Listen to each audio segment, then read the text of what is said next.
दोस्तों, आज मैं आपको पति पत्नी कहानियाँ श्रृंखला की कहानी नंबर 15 सुनाने जा रही हूँ, जिसका शीर्षक है हनीमून। तो चलिए कहानी की शुरुआत करते हैं, पर कहानी सुनने के पहले कृपया वीडियो को लाइक, शेयर और चैनल को सब्सक्राइब करना ना भूलें। कमरे में केसरिया किरणों के शुभ आगमन से पता चला कि रात बीत चुकी है। रात भर की जगी सुर्ख लाल आंखों में गुजरे हर पल का खुमार अब भी बाकी था। नववधू की तरह लज्जाकर उठी तो अनिल ने इशारे से मुझे अपने पास बुलाया और कान में फुसफुसाकर कहा, हनीमून कैसा रहा? अनिल की बात सुनकर मैं जोर से ठहाका लगाकर हंस पड़ी। बड़ी मुश्किल से हंसी काबू में रखते हुए बोली, अनिल, तुम ये क्या कह रहे हो? हनीमून? और इस उम्र में? तुम्हें पता है तुम पूरे 60 के हो गए हो और मैं 56 की। बेटे बहू क्या कहेंगे? पोते पोतियां तो खूब हंसेंगे और मजाक बनाएंगे, और पड़ोसी तो यही कहेंगे बुढ़ापे में सठिया गए हैं। अनिल गंभीर स्वर में बोले, चेतना, तुम्हें सबकी फिक्र है कि कौन क्या कहेगा, लेकिन तुमने कभी यह भी सोचा है कि हम लोगों ने अपने वैवाहिक जीवन के 40 वर्ष के इतने लंबे समय में अपने सुख के लिए कभी 40 मिनट भी निकाले हों? तुम हर वक्त घर गृहस्थी के जंजाल में उलझी रही और मैं परिवार के पालन पोषण, भाई बहनों व बच्चों के उज्जवल भविष्य के लिए अर्थव्यवस्था सुदृढ़ करने में उलझा रहा। अनिल की बातें सुनकर मेरा मन छलछला उठा। सच, हम लोगों ने अपने 40 वर्षीय वैवाहिक जीवन का कोई ऐसा सुखद क्षण नहीं जिया जो सिर्फ हमारा अपना हो। भरे मन से नम आँखों को मूंदा तो 40 वर्ष पुराना अतीत सजीव हो उठा। 16 साल पूरे होते ही अनिल से शादी हो गई थी मेरी। विवाह के पूर्व अनिल को देखा भी ना था। फेरों के वक्त लंबे घूंघट से अनिल का चेहरा देखने का असफल प्रयास करती रही। मेहमानों से खचाखच भरी ससुराल में एक छोटी सी अंधेरी कोठरी हमारा सुहाग कक्ष बनी। सुहाग कक्ष बनी इस कोठरी से बाहर बरामदे में मेहमानों की उच्च वार्तालाप और हंसी ठिठोली की वजह से हम दोनों के मध्य वार्तालाप स्थापित न हो सका। चुपचाप दोनों एक दूसरे को ताकते रहे। हमने इस भय से भी बातें नहीं की कि कहीं कोई सुन न ले।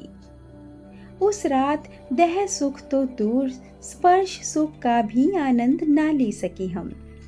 सुबह 4 बजे ही बड़ी बूढ़ियों ने अपनी ऊंची बातों के इशारे से संकेत दे दिया कि अच्छी बहुओं को सुबह जल्दी उठना चाहिए। दूसरे दिन से शुरू हुआ वैवाहिक जीवन का अध्याय।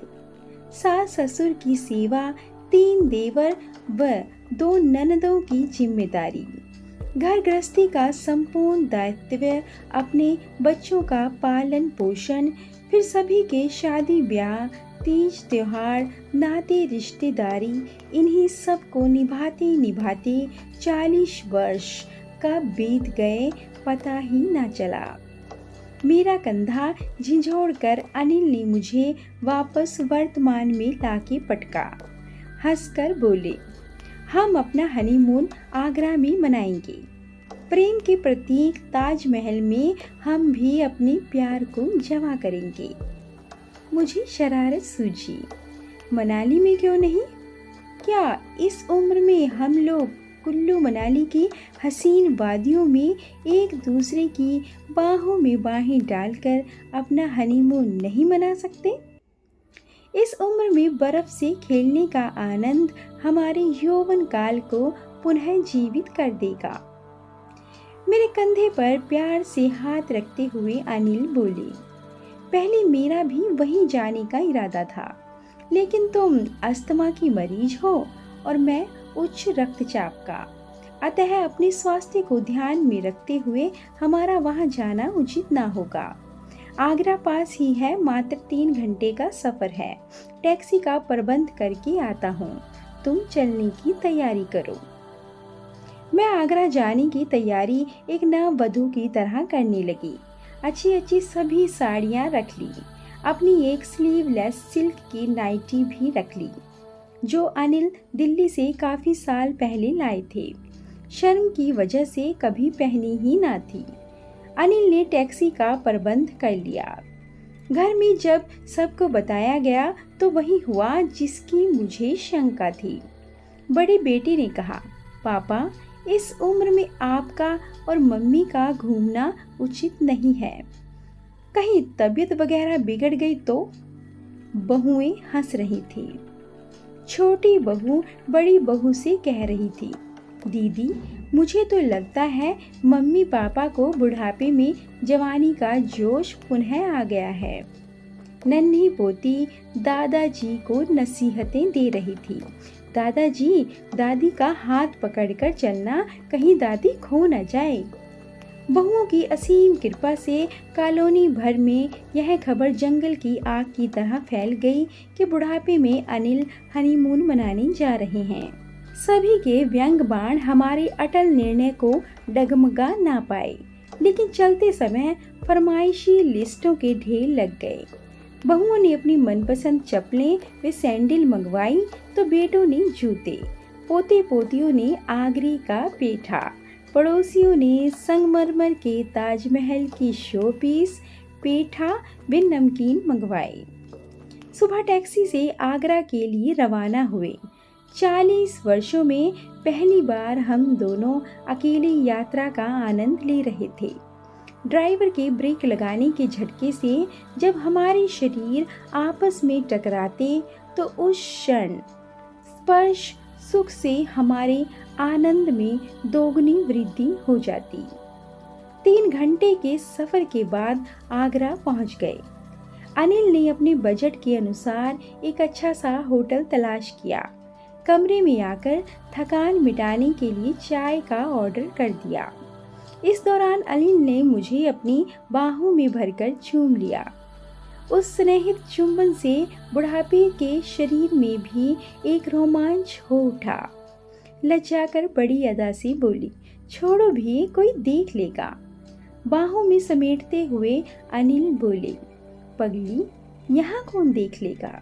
चाय पीकर अनिल बोले, तुम जल्दी से तैयार हो जाओ, आज पूरा दिन ताजमहल में गुजारेंगे।